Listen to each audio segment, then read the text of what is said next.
Hi, everyone. This episode briefly discusses suicide, self-harm, and depression. If you or someone you know is experiencing suicidal thoughts, the National Suicide Prevention Lifeline is available to you 24 hours a day at 800-273-8255. That number again is 800-273-8255.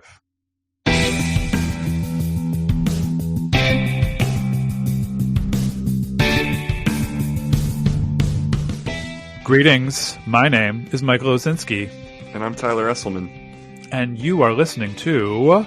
This One Goes to 11. This One Goes to 11. It's our podcast where we invite people that we like, that we think are kind of cool, that we just, want to spend time on a Zoom call with for a little bit, to share with us an album that means so much to them that they consider it to be perfect. So perfect, in fact, that 10 out of 10 just isn't good enough. Isn't good enough. These are people that we trust. These are people that we trust to have the goods. Yeah, we're not asking someone off the street. We're not like going into our local grocery store, everyone, and saying, like, hey, do you like an album? Let's I hope you have some faith in us by now, listeners. And I know that's a really, that we would do that. We'd let we totally do it. That's a different podcast, I think. Yeah, it is. And so we trust these people to come on, and that's why we're choosing our family members, our friends. This has just been a really beautiful, I feel like I'm listening to music in a whole different way now, which is beautiful for me. And I hope that it's creating more musical curiosity in the people who are so generously listening as well. But we got a great one, somebody who's a major figure in your life, Michael, someone who we trust her music taste implicitly. Who are we speaking with this week, Michael? We are speaking with my dear friend from college, Nitza Melo. A little bit about her. I mean, Florida couldn't handle her, so much so that she had to take up residence at the opposite end of the contiguous United States in Seattle, Washington. I consider her to be a beauty and style maven. She's a mother. She's an Elliott Smith stan. She's a Drew University grad. And she's actually one of my very first costume designers that I ever worked with. Avid listeners of the pod may remember her as the person who introduced me to Sleater-Kinney, end of season 1. And let me tell you, there is no better person to have late night, chocolate munchkin-filled conversations about music and the meaning of life with than her.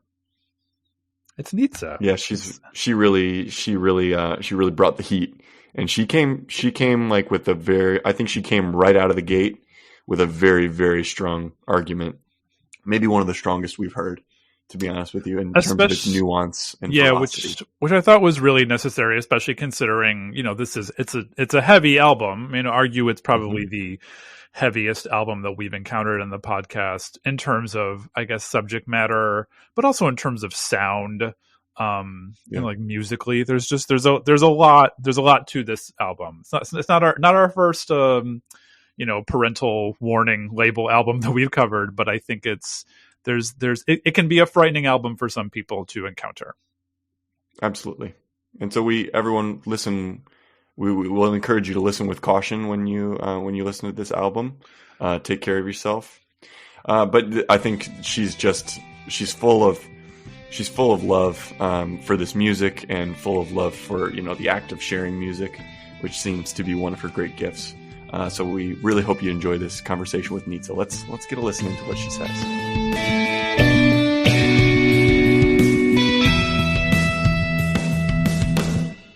Nitza. I feel like in some way you are grand royalty for the podcast. Because I mean, you were like one of the big music sharers for me in college. And just, I don't know, I just feel like this just feels right. This feels very right. It does feel right to be talking about music with you. You're making me blush, though. Well, luckily it's an audio medium, so no one can see it. Although you do look very good today. I just want to point that out. Thank you. For our listeners. Thank you. You're so sweet. So, Nitza, what album hath thou brought before the This One Goes to 11 tribunal / pantheon / whatever? This suburban mom now, is bringing forth to the tribunal 9 Inch Nails, The Downward Spiral. I can think of no better choice. No Coolest better suburban choice. mom ever. Coolest suburban mom of all time. It makes me laugh to think about. So I gotta say, a fan of the pod. So excited to be here.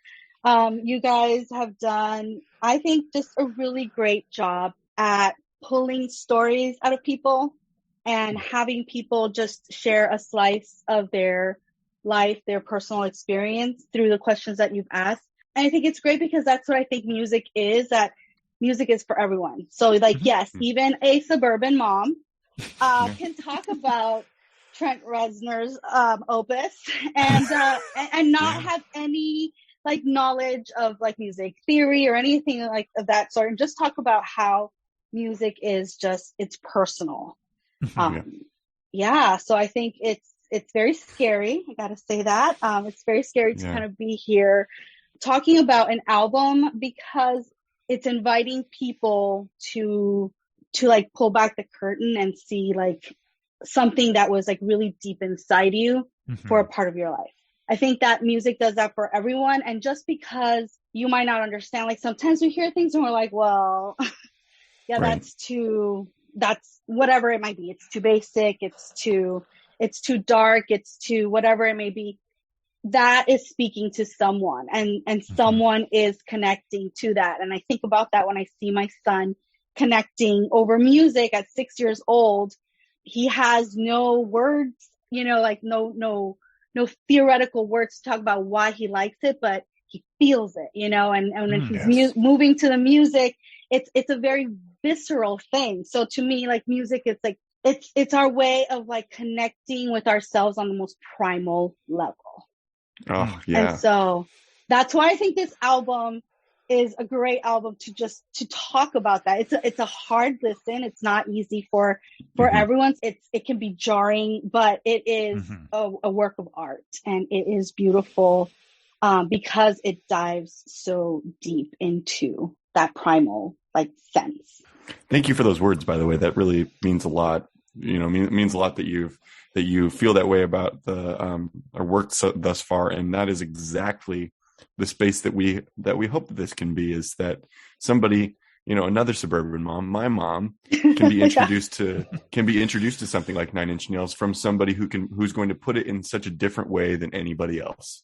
You sharing your experience with this, something like this, something heavy, something dark, something that it's like scary, like you said. That's a really brave thing. So we do have our everyone's favorite segment, the beginner's guide to 9 Inch Nails and the Downward Spiral in 60 seconds. And we just had to, you split it up, as you know, but Michael had to do this one. 9 Inch Nails being one of his heart bands. So he's going to take on the challenge today. Michael, did you come prepared? I think you know the answer to that question. Just put the 60 seconds on the clock, Tyler. I'm ready to do this. 60 seconds are on the clock. 3, 2, 1, go. God is dead and no one cares. Thus screamed the industrial prince of darkness, eventual 2-time Academy Award winner, and now father of 5, Trent Reznor, on his groundbreaking 1994 album The Downward Spiral. Or rather, on 9 Inch Nails' album. Same difference. Born in Newcastle, Pennsylvania, he started his career making danceable music with a lot of new wave influence, like the first 9 Inch Nails single, Head Like a Hole, famously covered by Miley Cyrus for an episode of Black Mirror. The Downward Spiral was a departure, or a progression? Composed of haunting and sometimes tuneful melodies amidst an aggressive noise-filled industrial soundscape with bleak, disturbing, and shockingly blunt or ironic lyrics and lots of desolate, decaying imagery in the album art, it is a semi-autobiographical concept album that may or may not depict a suicide attempt. And it was recorded in the house where followers of Charles Manson murdered Sharon Tate in 1969. So there's that. Now sober and jacked as hell, Reznor is still making music with official 9 Inch Nails member Atticus Ross, scoring everything from David Fincher helm projects to HBO series. And my last line, you might say nothing can stop him now. I know I went over time, but I was so proud of that last line there. I think that was really good. That was really good. Well done, Michael. Well done. So, Nitza, what would you say if you had to rate Michael's work on that recap? And it's condensed. It's condensed, obviously. How would you say Michael did in your own words? I think Michael did a fantastic job. So Yeah. he's going to get 10 9-inch nails from me. 10 9-inch nails. One for every finger. I love it. I love it.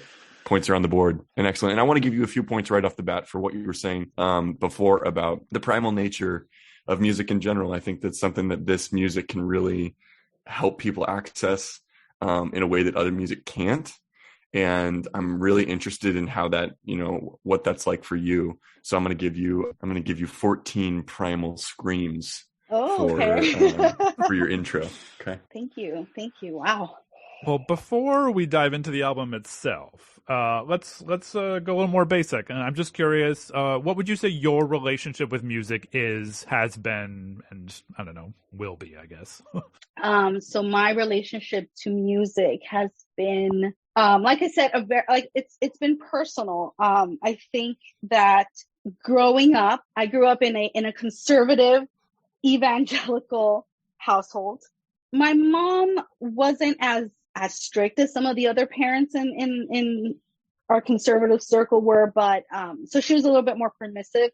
But regardless, it wasn't like I had access to a lot of music, and so I started listening to the classics, so oldies music. That was somehow banal enough for my parents to accept, and I started gravitating towards those sounds, like the lyrics where it seemed like something personal was being, shared. And in that way, I started to connect to music on this level of people are all listening to this and having this emotion because on a level, we are all feeling the same things.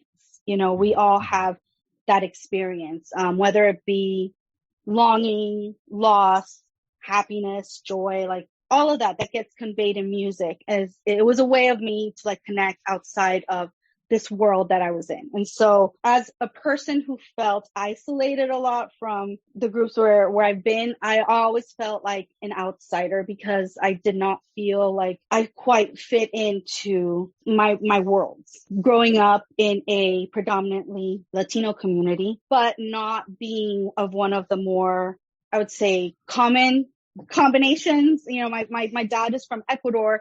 My mom is from Honduras, and I'm first generation. So I'm carrying two cultures, two very different ways of being from the United States, but then growing up here in the United States. And so then sharing that with other people that similarly have that experience, but then their parents are either both from the same culture. So it's very cemented in feeling like I am this. So within my community, I also felt my experience was not the same as everyone else's. So you start to feel very isolated when you feel like my experience is different. My experience cannot be shared.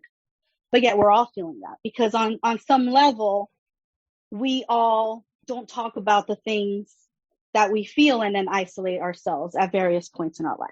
So yeah, I started listening to a lot of the Beatles and Pink Floyd. Pink Floyd it talked about some of similar things of feeling people would gravitate towards that and feel like they were in a certain headspace. My mom had mentioned, almost like bad vibe situation. Like you're listening to something that elicits a darkness on a certain level. And I always gravitated towards the more dark. And I think it's because my life was so supposed to be this one specific way, church going, family oriented. But inside I felt this pull, this allure towards the dark, like what's over there. Well, it's the creative urge seems to be like a bridging the gap urge, where however it manifests itself. And music being a different language in which to do it, which I think is one of the ways it makes it so effective and universal, like you're saying, like this language outside of spoken language that just sort of exists within a rolled up way of all of our other ways of communicating, means that it's packaged in such a way to really, really cross lines, cross borders and all that. So that makes a lot of sense. Let me give you some points for that. I'm going to give you 200 points, 200 points for the misfit thing, the thing about music that helps us feel seen as misfits. I think that's absolutely present here. 200 points on the board for that. How did you find music? Because I'm just thinking about the fact that, today I'll read a Pitchfork review and I just think about how did you discover the Elliott Smiths and the Nine Inch Nails and the Slater Kennys of the world when it was much hard. I feel like it was much harder to come by that material. How did you discover it? I mean, it started with listening to radio, right? And then MTV. Like it sounds really, really silly, but I mean, I grew up on MTV. And it was one of those, it was watching late at night, it was when everyone was asleep and you're watching, 120 minutes or, just you're watching what else is there. And so, I mean, this was pre-downloading music on the internet. You had to go to the store to like physically pick up music. You had to be, and growing up, low income, I didn't have the luxury of just being like, oh, I'm going to just drop some money on a cassette or, cause it was like, you go back to like cassette, a CD, because that's an investment. Like I don't have just money to just throw out and not be, invest in it. And thank God for Columbia House, cause yes. I was able to start making my music collection. Yeah. Is this the first time the Columbia House or BMG is being mentioned on the pod, Tyler? I was just thinking but about that just shows my age. Well, I think it is. You've talked about it with me before, how that was, you were a Columbia House. Oh no, I was BMG. I was. Oh, were you? But okay. they were the same company. Sounds like a monopoly. Sounds like it shouldn't be allowed. I don't know about that, Tyler. Another place that I was discovering music was through like film, through like movies, through, I think I don't know if it was, at what point was David Fincher's Seven, because I know, like, I remember that music like really like pulled me in, and it was basically like you hear that the theme of the downward spiral like playing out throughout the credits, the intro credits of that movie. And so like I know movies also had a lot to do with exposing me to music. And so, and I think of Romeo and Juliet and the Baz Luhrmann. Listening to Radiohead's talk show host, and that song haunted me. I could not get it out of my head. I was just like, I need to hear that again, and feeling that and wanting to seek it out. And so listening to things that would get stuck like an earworm, and then feeling like the only way to like ease the need was to like to get it, to just like, go seek it out. And I looked it up. Seven came out in 1995, which actually seems early. I feel like Seven feels like it was a few years ahead of its time. Yeah, 95. So that was a year after after the release of the Downward Spiral. Yeah. Well, how did you, I mean, obviously I'm assuming it's through Columbia House in some way, but like how specifically did you discover this album? And what was that experience like? Because I want to share my story about that too, the first time I listened to this album. So yes, I got it through Columbia House. So like my mom didn't know that I was getting, what I was getting. Yeah. It's just because it was like that hush hush. And my mom was pretty like hands off, but I knew that this was like my act of rebellion. I was getting not just an explicit content warning on this album. There was this like there was that concept of heresy. That the song "God Is Dead." Like I knew that this was like, ooh, hush hush. Mm-hmm. My mom doesn't want me to listen to this. It was my act of rebellion, and I felt, that part of that gave me a thrill as well, as cheesy as that might sound, but being a teenager and getting that thrill of like, I'm going to get my hands on something and listen to something I shouldn't be listening to. Mm-hmm. Or should I? I think it means you should. Mm-hmm. Yeah, I had a similar experience, just like starting the album, which starts off with the sound of someone being beaten. Right. Like I immediately thought, oh, I don't think I can listen to this when my parents are around. And then when I got to the song Heresy and he's screaming God is dead, I'm like, no, I definitely can't listen to this when my parents aren't. And then I get to Big Man with a Gun and I'm like, okay, nope. I'm only listening to this on headphones from now on because I wasn't raised in the exact same sort of religious household you were, but being raised Catholic and going to Catholic school for, 13 years of my life, like that was this album was not going to fly in the Osinski household if I played it out too loudly.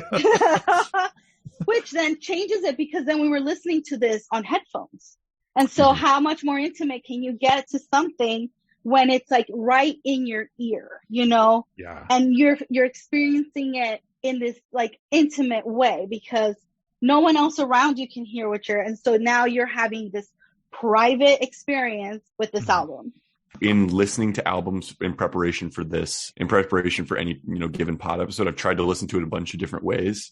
And sometimes in the car, sometimes, while doing something else, sometimes while sitting in a very concerted way and actually just absorbing it kind of like you would a film, which isn't often how I consume music these days. But this one sort of lends itself to that because there's a lot happening. There's a lot of layers happening and it's overwhelming. The overwhelmingness seems by design. Like you want to kind of be submerged in this sort of soundscape so that you can absolutely, so that you can experience it that way. I didn't know that that's what the purpose was, but like when you look at how Trent engineered it, like all of the little like the layers and where they're coming from, like the sound is supposed to just encapsulate you. And there are so many things in there, like layers that are so subliminal, but they're there to get you to feel uncomfortable.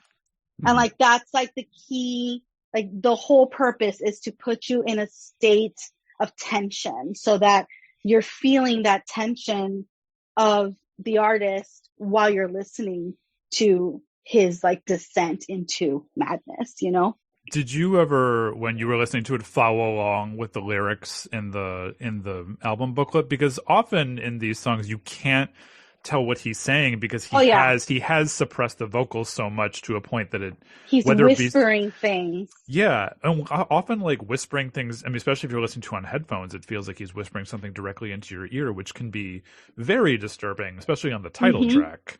Oh yeah, absolutely. Yeah, I did. I had to follow because. Like you said, like you can't always understand everything that's being said, but at the same time, I was wanting to I don't always pay attention to lyrics. Like I know that you guys ask that question to your listeners. And I start to think about that. Like, do I like listen to music because of the music and how it makes me feel or the lyrics? And yes, it's a little bit of both, but mostly it's how it feels, and what it's evoking. And then the lyrics, it's usually kind of like that little like hook that gets stuck in your head that you like continue to like repeat like over and over and over, but it's attached to like that feeling that of what you were listening to. And so I've been paying more attention to that. And I realized, sometimes I have no idea what something means, but what am I feeling? And was that what, the artist was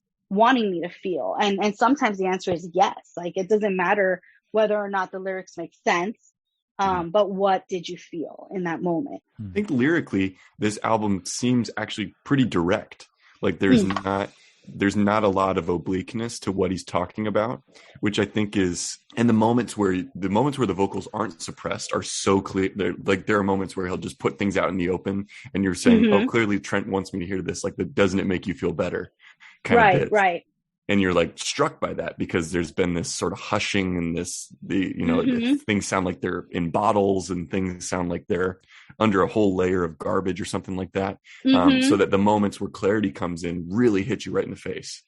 And you do feel better for a moment. You feel better. Yeah. It's a moment like, of relief. It's like it's a moment where you take a breath, right? You're like, Now, were you a Nine Inch Nails fan before this album came out? No, because if you ask anyone who went to high school with me, I was the good girl. Like so I was naive, I was in this bubble. I was the church, the churchy girl. But yeah, it makes me laugh to think of what, you know, of how I was perceived versus like what was, you know, inside at the time. And so, because that was not something that I was not sharing this with anyone. I wasn't sharing music at the time with people because it felt like we were in a different, I was in a school where gangster rap was like the popular, I mean, and there's some great stuff that was there too, but I felt like I couldn't connect with that because I wasn't, that's just not where I was at the moment. I was in this really introverted, like self-reflecting point of my life and just being self-involved to a point where that's, you know, that's all I could think of. And so I wasn't sharing that with anyone else at the time. What has listening to this been like now compared to your experience of listening to it, you know, when you were a teenager and you were first discovering the album? Do you hear things differently? Does it take you back at all to the emotional state you were in then? Yes and no, because I listened to this again about 2 years ago for the first time. It had been a while, not like, you know, you listen to things, but you stop listening to things for a while. You're discovering new music.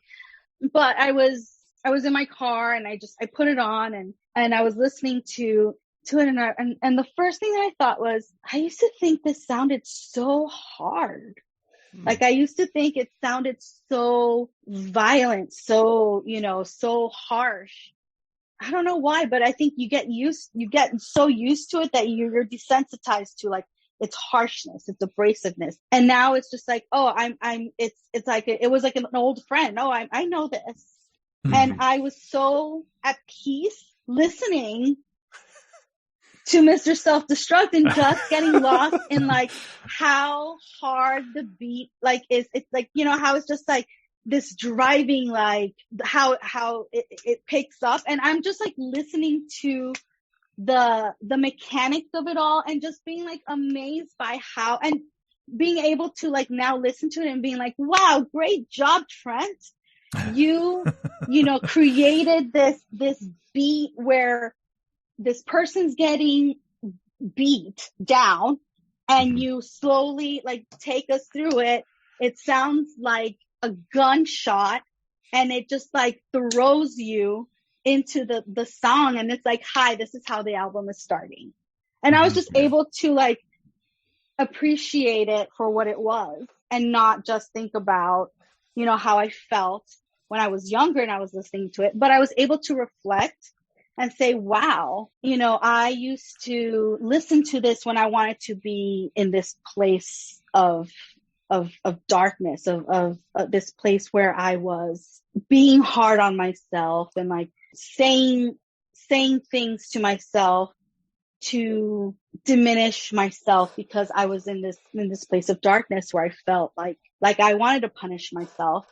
And I would listen to it because I felt like here's someone else who wants to punish themselves too.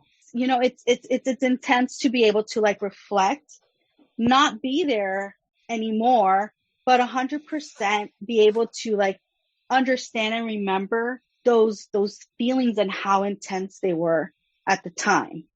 I know that when the album came out, there was, or a few years after the album came out, that they found in the journals of the two kids from Columbine who did the shootings at Columbine, that there were lyrics from this album in their journals, and people sort of turned to Trent Reznor and were like, do you see this? Do you see what you've encouraged people to do? And he's like, that's not what I did. And I think people tend to, when they go through the lyrics and at first glance, it seems like this is an album that is encouraging people to, I don't know, wallow in feelings of self-loathing and encouraging any sort of self-harm. And for some people that might be the case, but also it's someone else who's vocalizing, I feel this way and I think the world is fucked up. And to hear someone else say that, I mean, it's I don't want to use the word comforting, but it is a little bit in some ways, because, you know, not everyone's going to say that, and not everyone has the I don't know if it's courage or just the guts to really say something like that. And so I think that's, for me, that's kind of the value of an album like this. And if it's Absolutely. not just for shock value, there's no part of this that feels like it's just for the sake of doing it. It felt like we've talked a lot about, I think, the notion of sincerity, the notion of meaning what an artist says, and Right. how like sentimentality, we're wary of sentimentality because we feel like it's cliched or insincere unless we really believe it.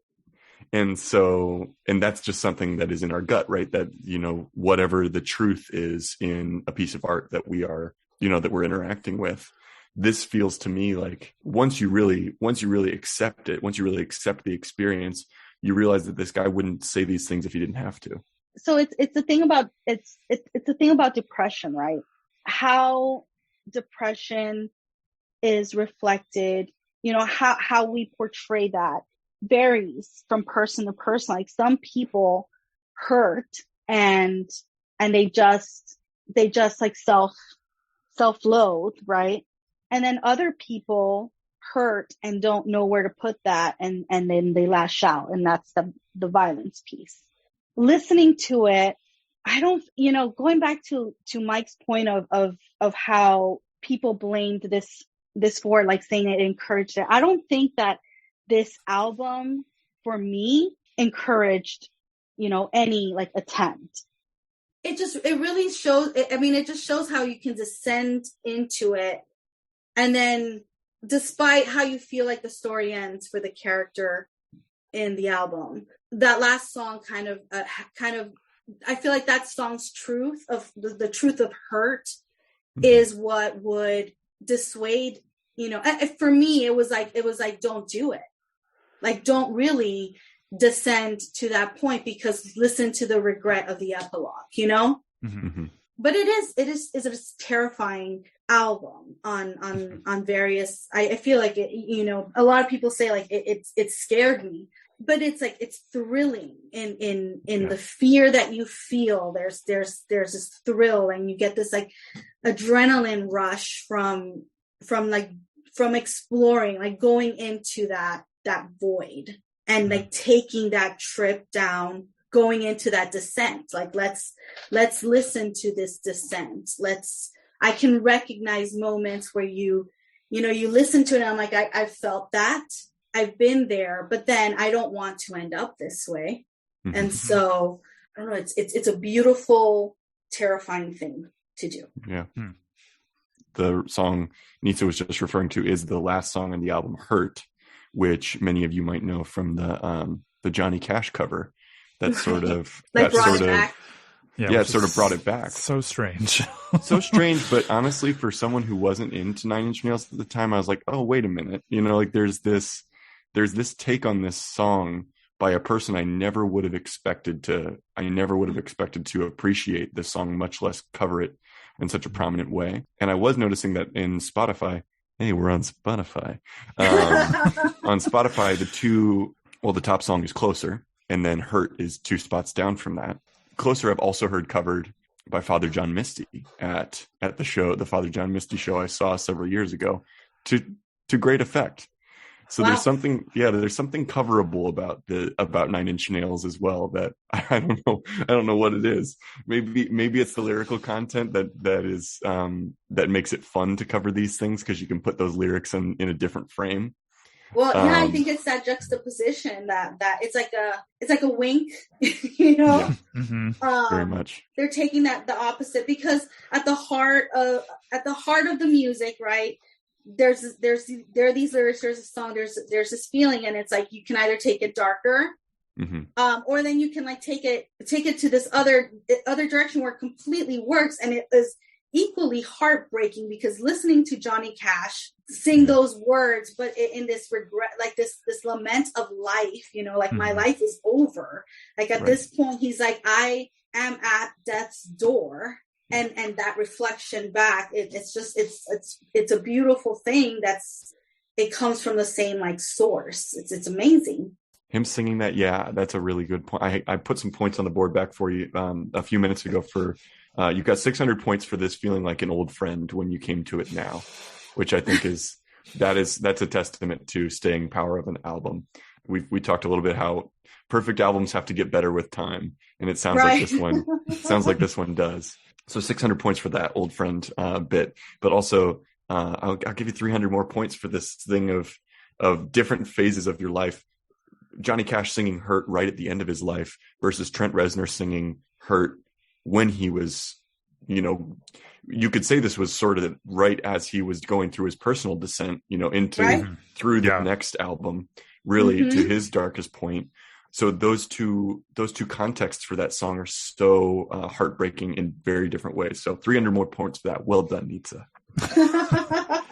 You're winning. It's all about winning. I get all the points. So what have you chosen as your standout track for our listeners to enjoy? So I picked Piggy. We talked about how Mr. Self-Destruct, it kind of like just slaps you in the face. Here's the album, throws you into it, and you're just like, you feel like you're being chased. And then Piggy starts, right? It's got that like slinkiness to it all. The song is sexy. It's dark, but it's like, but it's like kind of menacing. So it's a song that slithers, and it's beautiful in that sense. It's that point, I feel like, at times where you've like felt horrible about things or whatever is going on, and you're just like tired of feeling things that you're like, you know what? I'm not gonna let it bother me. I'm not gonna let it affect me. Nothing can stop me now because I don't care anymore. Right? All right. Well, let's give it a listen. That's the end of part 1. If you access this episode via our YouTube playlist, you're about to hear our guest's standout track. If you'd like to jump ahead to part 2, you'll find a link in the description of this episode.